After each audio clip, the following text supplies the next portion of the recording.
여러분 우리가 어느 단체나 어느 공동체에 처음 가게 되면 이제 신상 명세서라는 걸 적게 됩니다. 여러분 써 보셨나요? 이력서 혹은 뭐 자기소개서 이런 걸 쓰게 되죠. 거기에 보면 꼭 이제 종교란이 있습니다. 종교.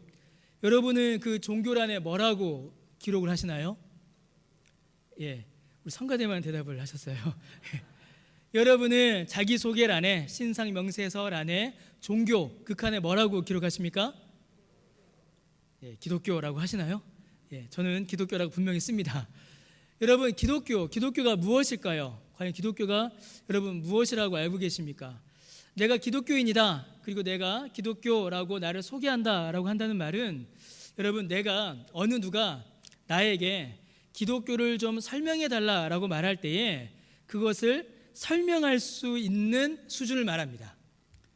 여러분 어느 누군가 여러분에게 와서 내가 교회를 다니고 싶은데 내가 예수가 누군지 알고 싶은데 나에게 기독교를 좀 설명해 달라라고 어느 누가 여러분께 부탁한다면 여러분 혹시 설명하실 말이 혹시 있으신가요? 여러분 어떠신가요? 어떠세요? 자신 있게 내가 설명할 수 있다. 오늘은 이제 그 설명을 말씀을 나누려고 합니다. 여러분 기독교가 무엇일까요? 기독교란 여러분 무엇이겠습니까? 아마 여기에 앉아 계신 분들 중에 많은 분들은 이미 기독교가 무엇인지 알고 계시고 누군가가 나에게 기독교에 대해 설명해 달라라고 할 때에 설명할 수 있는 답을 이미 가지고 계실 것입니다. 그분들은 이제 오늘 설교를 통하여서 이제 이미 알고 계신 것을 한번 정리하시면 좋을 것 같습니다. 혹은 우리 중에 어떤 분들은 이제 신앙을 처음 가졌기 때문에 기독교에 대해서 잘 모르는 분도 계실 수 있습니다. 혹은 오랜 시간 동안 교회를 출석하였지만 신앙생활을 하였지만 기독교의 본질에 대하여서 기독교의 내용에 대하여서 아직 명확하게 분명하게 알지 못하시는 분도 있을 수 있습니다. 혹은 내 마음에는 기독교가 뭔지 아는데 남에게 설명하기에는 조금 어려운 분도 계실 수 있습니다. 여러분 우리는 기독교인입니다. 그리스도인이지요. 그래서 우리는 기독교가 무엇인지 알아야 합니다.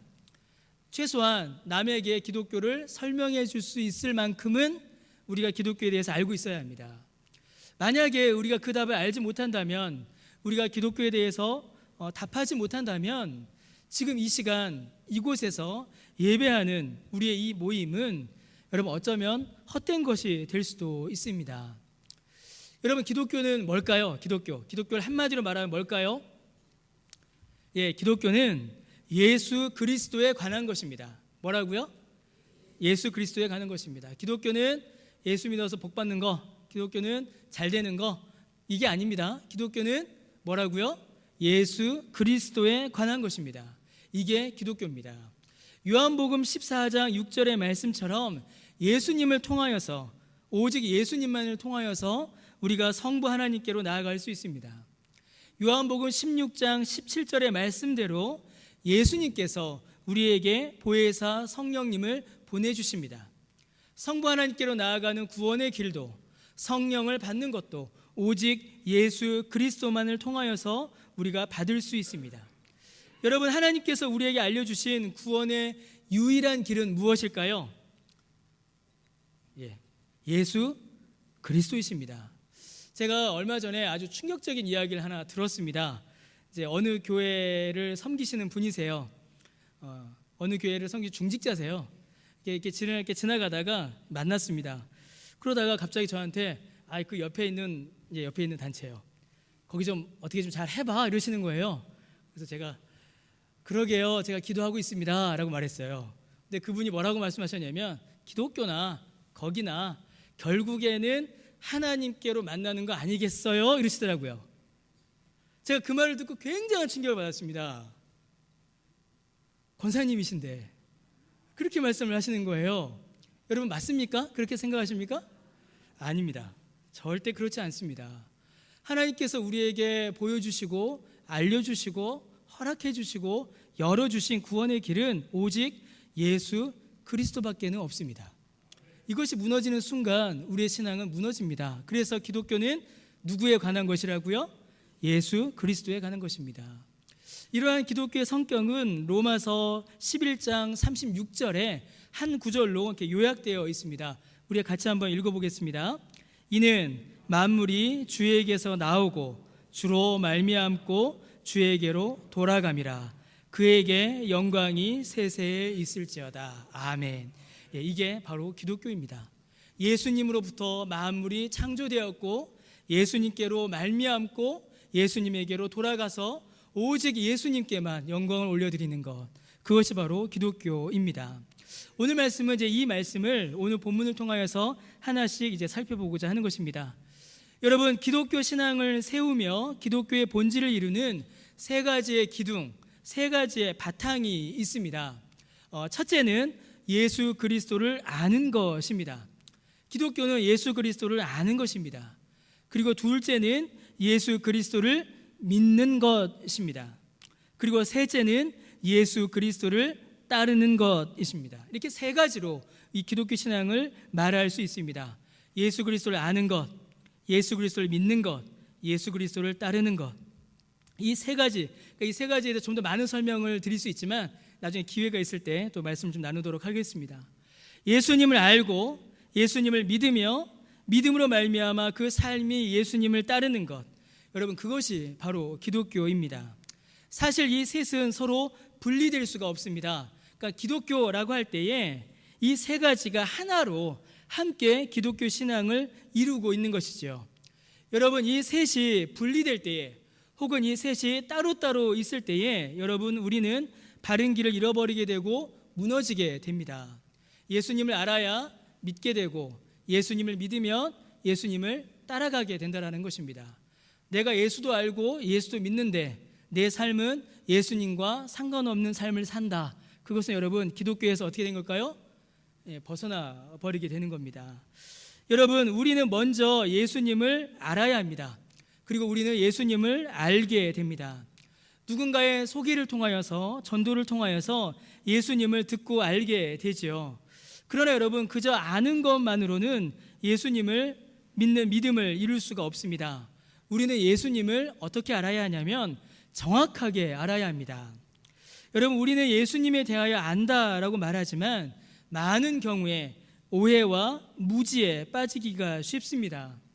여러분, 우리는 예수님을 알 때에 하나님께서 성경을 통하여 말씀하셨고 예수님께서 직접 자기 자신에 대하여 나타내셨으며 성령이 성경을 통하여 증거하시는 그 예수님을 우리는 알아야 합니다. 여러분, 예수님을 아는 것에서 그저 그쳐서는 안 됩니다. 예수님을 아는 것은 단순한 지식으로 그쳐서는 안 되고 실제로 예수님을 바르게 안다면 단순한 지식으로 머물 수도 없습니다. 여러분, 우리가 예수님을 성경대로 하나님께서 우리에게 알려주시는 대로 예수님을 알게 되면 이제는 그 예수님을 구주로 믿게 됩니다. 여러분, 우리의 믿음은 지식에서부터 나옵니다. 지식이 없이는 바른 믿음이 생겨날 수 없습니다. 지식이 전부는 아니지만 지식이 있어야 우리가 바른 믿음을 가지게 됩니다. 성경을 통하여서 예수님을 알게 되면 우리는 그때 비로소 예수님을 구주로 믿게 됩니다. 예수님께서 말씀하신 대로 예수님이 하나님이시고 우리의 구주이시며 예수님께서 우리를 위하여 하신 그 구원의 모든 일들을 우리는 믿게 됩니다. 그리고 그 믿음은 우리로 하여금 예수님을 따르는 삶을 살게 합니다. 예수님 믿는데 예수님 따르지 않는다. 여러분, 그런 일들은 일어날 수가 없습니다.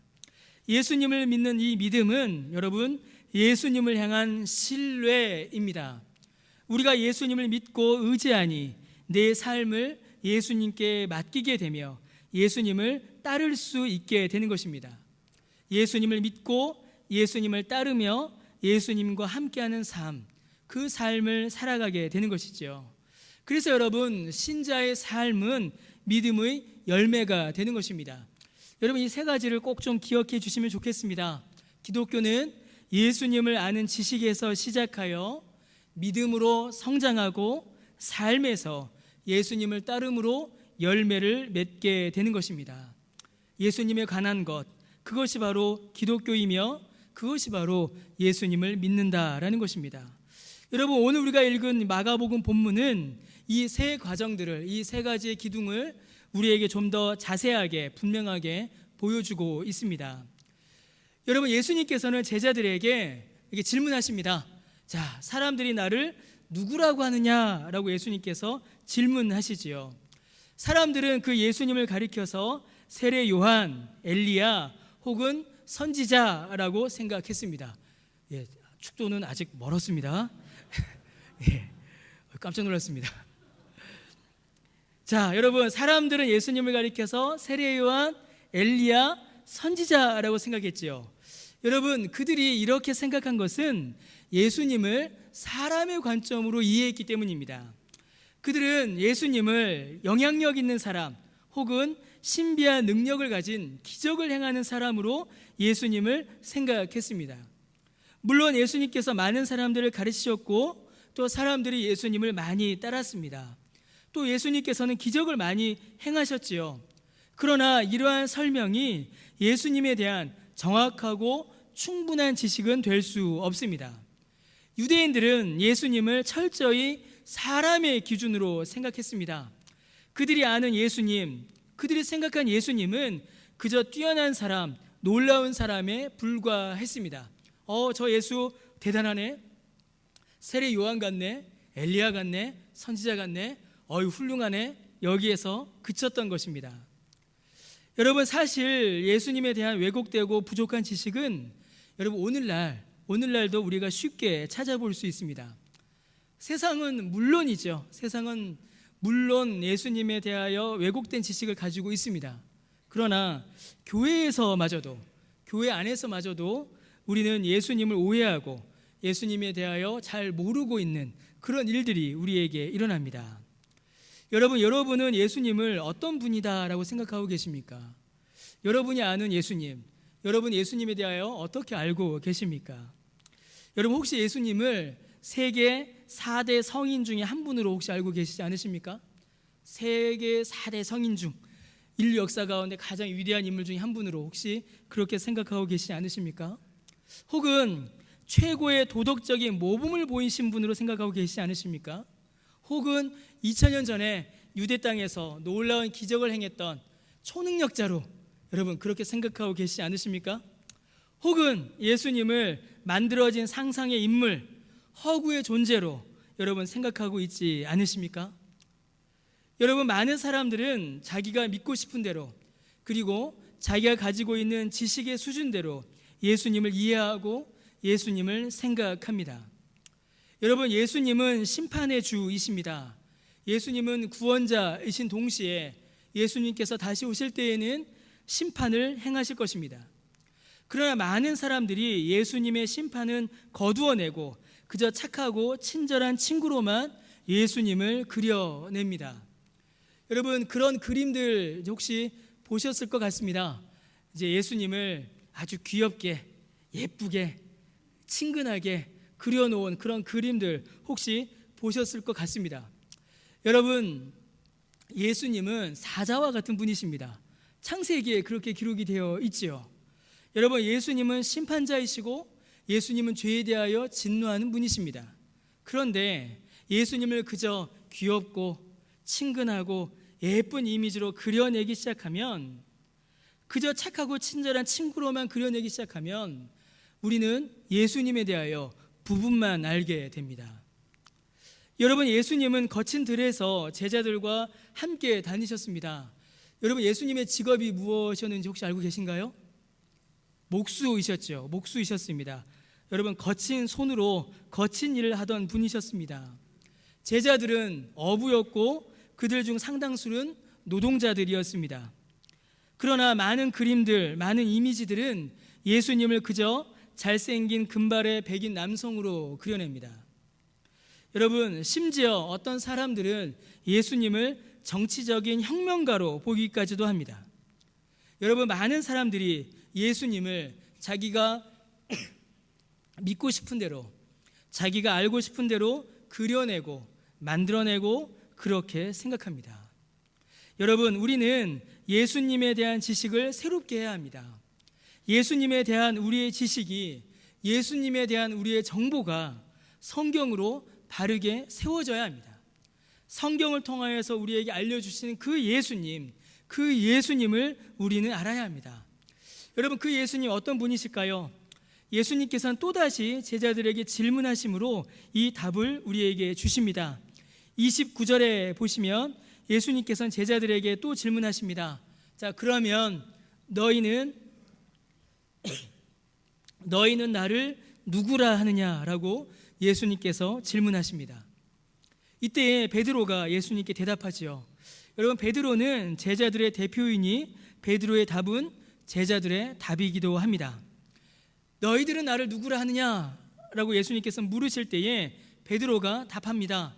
주는 그리스도이십니다 라고 답합니다. 여러분, 마태복음 16장 16절에서 온전한 답이 이렇게 기록되어 있습니다. 우리 같이 한번 읽어보겠습니다. 시몬 베드로가 대답하여 이르되, 여러분, 이렇게 고백합니다. 그런데 여러분, 이 고백이 가지는 의미만큼이나 더 중요한 사실이 있습니다. 이 고백이 왜 중요한가? 베드로의 고백이 왜 중요하냐면 이 사실을 알려주신 분이 누구라고요? 하나님이시기 때문입니다. 마태복음 16장 17절에 이렇게 기록이 되어 있지요. 같이 한번 읽어보겠습니다. 예수께서 대답하여 이르시되, 바요나 시몬아, 내가 복이 있도다. 이를 내게 알게 한 이는 혈육이 아니요 하늘에 계신 내 아버지시니라. 여러분, 예수님은 그리스도이십니다. 구약의 언어를 가져오면 메시아이시고 신약의 언어를 가져오면 그리스도이십니다. 그리스도 곧 우리의 구원자이십니다. 여러분, 예수님은 하나님의 아들이십니다. 곧 그분이 하나님이십니다.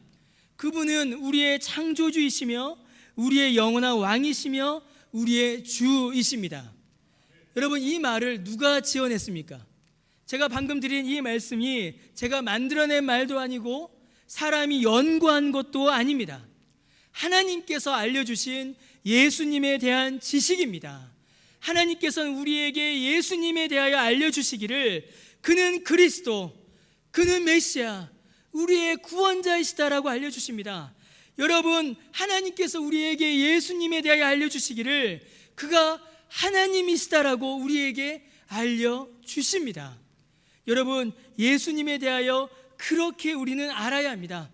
사람이 만들어낸 이미지, 사람이 창조해낸 그림이 아니라 하나님께서 알려주신 그 예수님, 그리스도이시며 살아계신 하나님의 아들이심을 우리가 알아야 합니다. 여러분, 이것이 예수님에 대하여 알려주시는 바로 성경에 기록한 예수님에 대한 지식입니다. 자, 여러분, 그런데 이 지식이 베드로에게 알려졌고 또 베드로를 대표하여 제자들에게도 알려졌습니다. 자, 그런데 여러분, 예수님께서 앞으로 행하실 일들, 예수님께서 앞으로 당하실 일들을 제자들에게 말씀하시자 베드로 안에서 큰 갈등이 일어나는 것을 우리가 성경을 통해서 알 수 있습니다. 여러분, 31절 말씀을 보시겠습니까? 31절에 보니까 예수님께서 앞으로 하실 일들, 당하실 일들을 베드로에게 말씀하십니다. 어떤 일을 당하시냐면 예수님께서 고난을 받으시고 버림을 받으시고 죽임을 당하시며 사흘 후에 부활하실 것을 예수님께서 말씀하십니다. 자, 그리고 여러분, 32절에 베드로가 이 말씀을 듣고 매우 격분합니다. 32절에 예수님을 붙들고 항변하였다라고 되어 있죠. 자, 그런데 이 원문의 의미를 정확히 반영하면 여러분, 예수님을 꾸짖었다라는 의미입니다. 지금 베드로가 감히 예수님을 꾸짖고 있는 겁니다. 예수님께 화를 내며 예수님을 꾸짖으며 지금 격분하고 있는 것이죠. 여러분, 베드로에게 있어서는 그리스도 곧 메시아가 하나님의 아들이 고난을 받는다라는 것, 하나님의 아들이 십자가를 지고 죽는다라는 것은 상상할 수도 없는 일이었기 때문입니다. 그러한 메시아, 그러한 그리스도, 그러한 하나님의 아들을 베드로는 상상도 할 수 없었습니다. 여러분, 고난은 실패이지요. 세상의 많은 사람들은, 그리고 우리도 어떨 때는 고난은 실패라고 생각합니다. 여러분, 죽음은 패배이지요. 그 당시 많은 사람들은, 또 지금 우리도 죽음은 패배라고 생각합니다. 버림을 받는다는 것, 그것도 이스라엘의 지도자들에게서 버림을 받는다라는 것은 이스라엘 공동체에서 인정을 받지 못한다라는 것을 의미합니다. 고난의 실패, 죽음의 패배, 이스라엘에게서 버림을 받는 것, 여러분, 이러한 모습들은 베드로가 기대했던 메시아의 모습, 그리스도의 모습이 아니었습니다. 베드로가 믿었던, 베드로가 기대하고 있었던 하나님의 모습도 아니었습니다. 여러분, 베드로와 유대인들은 메시아 그리스도를 기대했습니다. 여러분, 그들이 기대했던 메시아, 그들이 기다렸던 그리스도는 여러분 어떤 모습일까요? 베드로와 유대인들이 기다렸던 메시아는 최소한 세례 요한이나 엘리야나 선지자급은 되어야 했습니다. 궁극적으로는 다윗과 같은 메시아를 그들은 기다렸습니다. 메시아가 오셔서 큰 힘과 큰 권세로 승리와 부와 영광을 그들에게 다시 돌려줄 것을 그들은 기대했던 것입니다. 여러분, 그들이 기대했던 메시아는 승리하는 메시아였습니다. 로마를 물리치는 메시아, 그들에게 부와 권력을 다시 돌려줄 메시아, 다윗 때처럼 나라를 부강하게 해줄 그 메시아를 베드로는, 유대인들은 기다리고 있었던 것입니다. 고난받는 메시아, 죽임당하는 그리스도, 실패하는 하나님의 아들은 그들의 기대 속에 있지 않았습니다.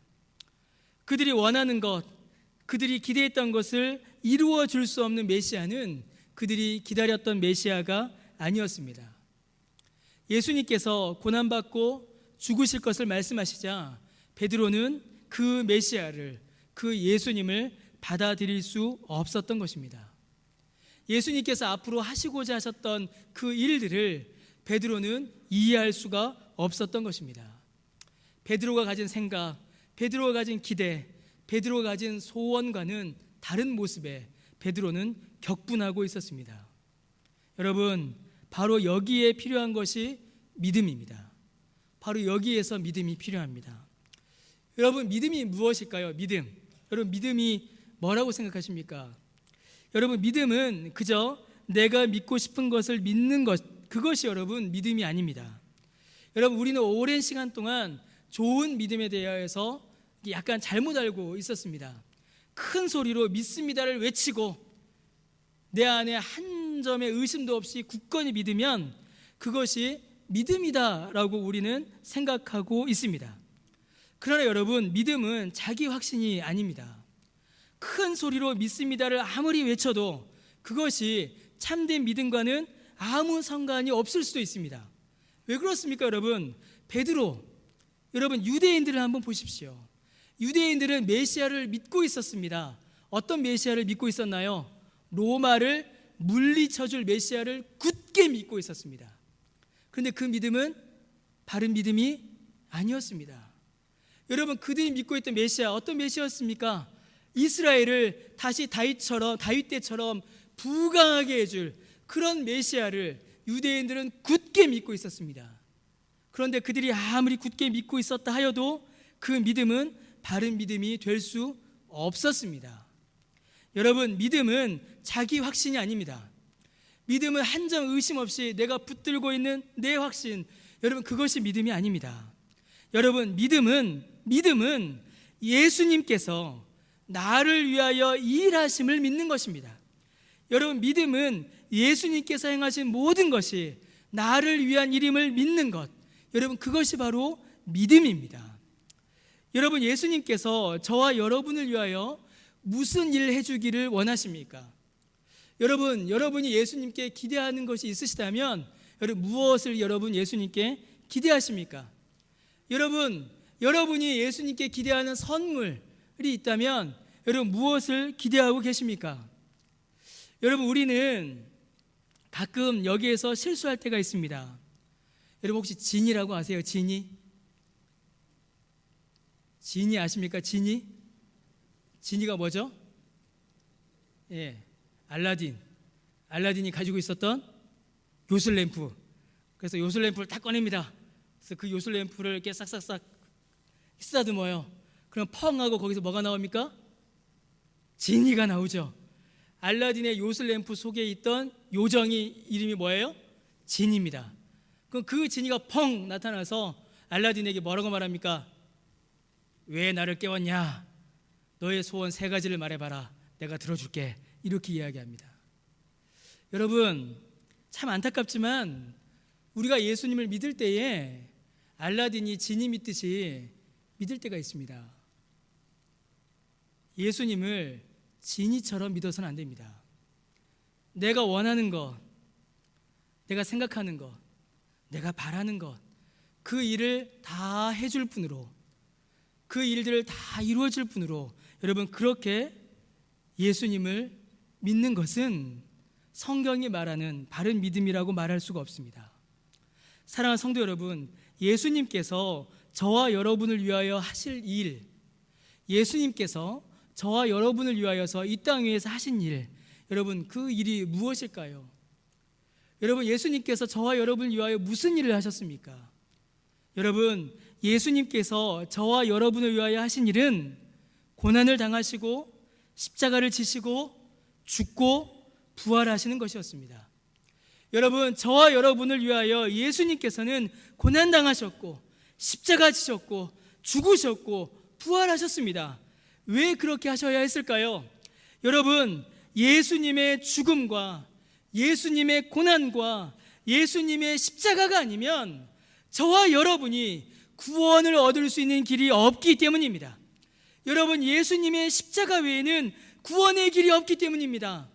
예수님의 고난과 죽으심과 부활이 아니면 나의 죄의 짐을 벗겨주고 나에게 영원한 생명을 주는 그 구원의 길이 없기에 예수님께서는 죽으시고 고난당하시고 다시 부활하셨던 것입니다.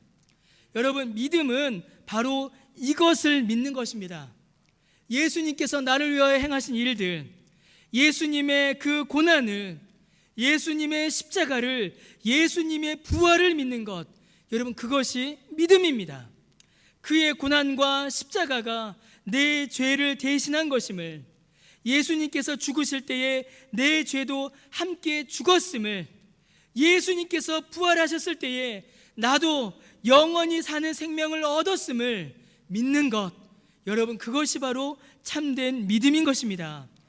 예수께서 행하셨던 그 모든 일들이 나를 위한 일들이었으며 오직 예수 그리스도만이 내게 생명임을 믿고 의지하는 것, 여러분 그것이 바로 믿음입니다. 자, 여러분, 이제 우리가 예수님을 알았습니다. 예수님은 그리스도시요 하나님의 아들이심을 알았습니다. 그리고 예수님을 믿었습니다. 예수님의 십자가가, 예수님의 부활이 나를 위한 구원의 이름을 이제 믿었습니다. 자, 예수님을 알고 예수님을 믿었으면 이제 우리가 어떻게 될까요? 이제 새로운 삶을 살아가게 됩니다. 믿음의 삶을 살게 되지요. 여러분, 그런데 이 믿음의 삶, 새로운 삶에 대한 예수님의 말씀이 매우 충격적입니다. 매우 놀랍습니다. 예수님에 대한 지식도 세상의 기대와 달랐고 예수님의 일하심도 세상의 기대와 달랐습니다. 그러면 예수님을 믿는 사람들의 새로운 삶은 어떠할까요? 이건 좀 우리 기대와 같으면 좋겠는데 이것마저도 세상의 기대와는 많이 다릅니다. 완전히 다릅니다. 34절에 예수님을 믿는 자들의 새로운 삶이 어떠한지를 주님께서 말씀해 주십니다. 34절에 무리와 제자들을 불러 이르시되 뭐라고 말씀하시지요? 누구든지 나를 따라오려거든 자기를 부인하고 자기 십자가를 지고 나를 따르라 라고 말씀하십니다. 여러분, 예수님을 믿는 삶, 예수님을 알고 예수님을 믿으며 예수님을 따르는 삶은 자기를 부인하고 자기 십자가를 지고 예수님을 따르는 삶입니다. 여러분, 왜 예수님께서는 이렇게 말씀하실까요? 여러분, 당시에 그 십자가를 진다라는 것은 가장 고통스럽고 치욕적인 저주의 상징이었습니다. 여러분, 십자가를 치면 어땠을까요? 십자가를 치면 그 육체가 아주 극심한 고통을 겪어야 했습니다. 그런데 여러분, 십자가를 진다라는 것은 고통도 고통이지만 고통보다 더 큰 수치를 당해야 했습니다. 예수님께서 십자가를 지시고 어떻게 되셨죠? 옷이 다 벗겨지었죠. 그리고 사람들이 침뱉고 욕하고 예수님을 조롱했습니다. 여러분, 십자가는 육체의 고통도 크지만 그것보다 더 큰 수치심을 감당해야 하는 것이 십자가였습니다. 왜냐하면 십자가를 졌다라는 말은 십자가를 진 사람이 죄인임을 의미하기 때문입니다. 그냥 보통 죄인이 아니라 가장 흉악하고 극악하고 빨리 죽어야 할 죄인임을 인정하는 것이 바로 이 십자가를 지는 것입니다. 여러분, 예수님께서 우리에게 십자가를 지고 예수님을 따라오라라고 말씀하셨습니다. 여러분, 이 십자가를 진다라는 것, 이 십자가 여러분 무엇이겠습니까? 여러분, 우리는 오랫동안 이 십자가를 진다라는 것을 약간 오해하고 있었습니다. 여러분, 나를 괴롭히던 어떤 사람, 나를 어렵게 했던 어떤 상황, 나를 고통스럽게 했던 어떤 질병, 여러분, 그것이 십자가가 아닙니다. 쉽게 말씀드려서 시어머니가, 남편이, 말 안 듣는 자식이 내가 져야 될 십자가가 아니라는 겁니다. 그게 십자가가 아닙니다. 여러분, 주님께서 우리에게 십자가를 져라 라고 말씀하셨을 때 이 말씀은 내가 극악한 죄인임을 인정하라는 것입니다. 내가 저 십자가에 달려 죽어야 하는 죄인임을 인정하는 것, 내가 죄인임을 인정하는 것이 바로 십자가를 지는 것입니다. 십자가를 질 때에 내가 죄인임을, 내가 정말로 이 십자가에 죽어야 하는 죄인임을 인정하게 됩니다. 여러분, 그런데 더하여서 예수님께서 먼저 뭐라고 말씀하셨죠? 자기를 부인하라라고 말씀하셨습니다. 여러분, 그러면 자기를 부인한다라는 것이 무엇일까요? 여러분, 자기를 부인한다라는 말은 그냥 내가 참는다, 내 성격을 꺾는다, 여러분, 그게 아닙니다. 물론 그런 의미도 포함되어 있지요. 그러나 나를 부인한다라는 말은 내가 의인이 아니다라는 것을 인정하는 것입니다. 내가 나를 구원할 만한 능력이 나에게 없음을 인정하는 것입니다. 내가 죄인이고 내가 나를 구원할 능력이 없다는 사실을 인정하는 것, 여러분, 그것이 바로 자기를 부인하는 것입니다. 여러분, 자기 십자가를 지고 내가 죄인됨을 인정하고 나를 부인함으로 말미암아 내가 나를 구원할 수 없음을 인정하게 됩니다. 여러분, 그렇게 우리는 예수님을 따라가야 합니다. 여러분, 왜 이렇게 예수님을 따라가야 할까요? 내가 십자가를 지고 예수님을 따라갈 때에 예수님께서 내 십자가를 대신 져주시기 때문입니다. 여러분, 내가 나를 부인하고 예수님을 따라갈 때에 예수님께서 나를 인정해 주시기 때문입니다. 내가 죄인임을 인정하고 내게 구원의 능력이 없음을 인정하고 깨닫고 주를 향하여 나아갈 때에 주께서 내 모든 죄의 십자가를 져주시고 주께서 나에게 구원의 은혜를 베풀어 주시는 것입니다. 여러분, 이것이 바로 주님을 따라가는 것입니다. 여러분, 그렇게 우리가 예수님을 따라갈 때에 어떤 일이 우리에게 일어날까요? 여러분, 내 십자가 지고 예수님 따라가서 그 십자가 예수님 지실 때에 나에게 아무 능력 없음 인정하고 예수님 따라갈 때, 그때 예수님께서 나를 구원해 주실 때에 여러분, 우리에게 어떤 일이 벌어지겠습니까?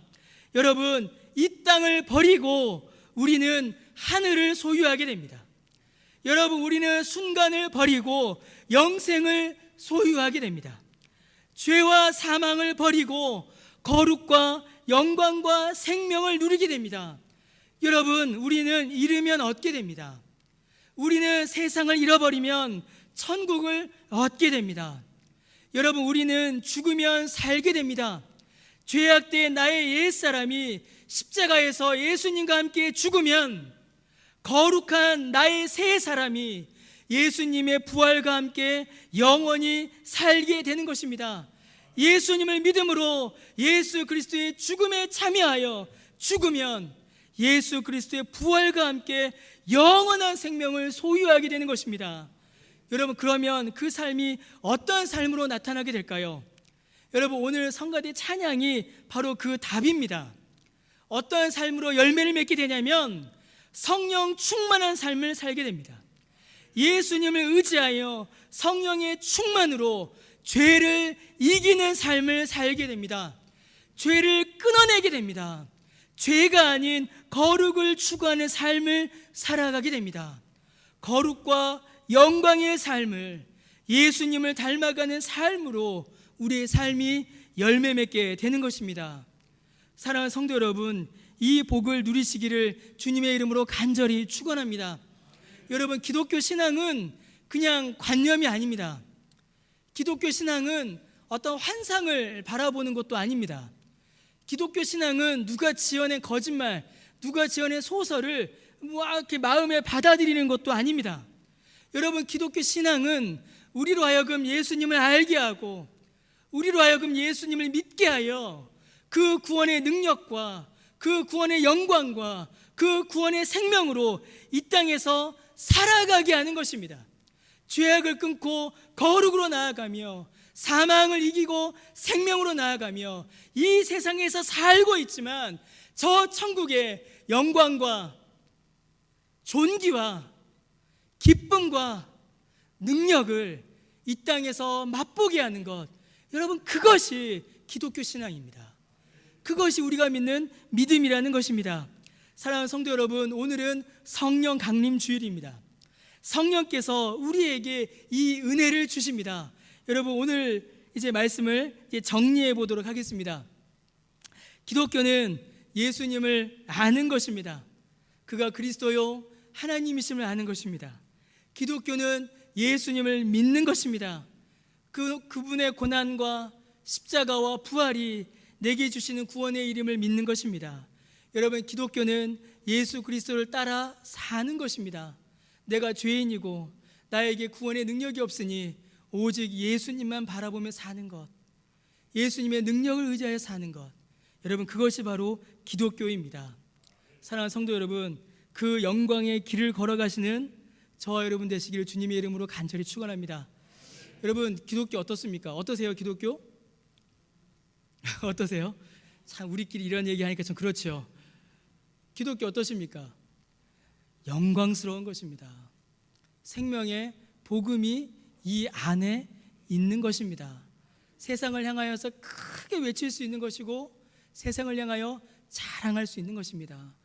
이 믿음의 영광, 이 믿음의 기쁨 안에 늘 거하시는 저와 여러분 되시기를 주님의 이름으로 간절히 축원합니다.